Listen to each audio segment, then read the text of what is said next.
आमच्या परिवारामध्ये आमचे जे काका असतात ते पुतण्याचं लग्न तिथे ठरवतात. पवार साहेबांनी काकांचं ठरवलं आणि माझ्या काकांनी माझं तिथं ठरवलं आणि ती गोष्ट कधी मी आयुष्यात विसरणार नाही. माझे होणारे सासरे त्यांना भेटायला गेले होते आणि त्यांनी विचारलं होतं माझी मुलगी रोहितला मी देणार आहे, त्याबद्दल तुमचं काय मत आहे. एक सेकंड सुद्धा त्यांनी तिथं लावला नाही. म्हणाले की होतकरू मुलगा आहे, कष्टाळू मुलगा आहे, विजन घेऊन चालतो, लगेचच्या लगेच तिथं लग्न करून टाक.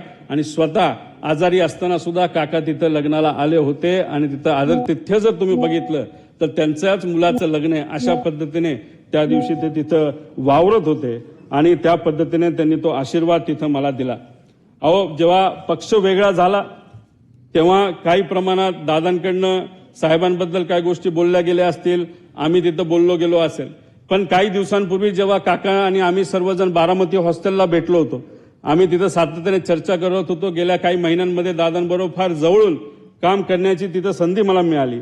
एक विकास लवांडे नावाचा कार्यकर्ता आहे, अजितदादांवर अतिशय झाल पद्धतीने त्यांनी टीका केली होती जेव्हा पवार साहेबांना सोडलं होतं. तेव्हा ते विकास लवांडेंना काही 1.5 महिन्यापूर्वी दादांना भेटवलं. दादा हे विकास लवांडे. तेव्हा दादांनी सांगितलं, मीच त्याला पक्षामध्ये आणलंय. अहो दादा, तुमच्या विरोधात त्यांनी खूप काय बोलले म्हणतो, तुम्हाला भेटायला घाबरतोय. तेव्हा दादा म्हणाले, अरे तू बोलला हे बरोबर आहे, पण मी पण बोललो होतो ना पहिलं दुसरं भाषण, त्यामुळे मी पण चुकलो, तू पण चुकला. आता काय नाही, आता आपल्याला एकत्र एका विचाराने त्या ठिकाणी काम करायचंय. अशा मोठ्या मनाचे हे माझे काका त्या ठिकाणी होते.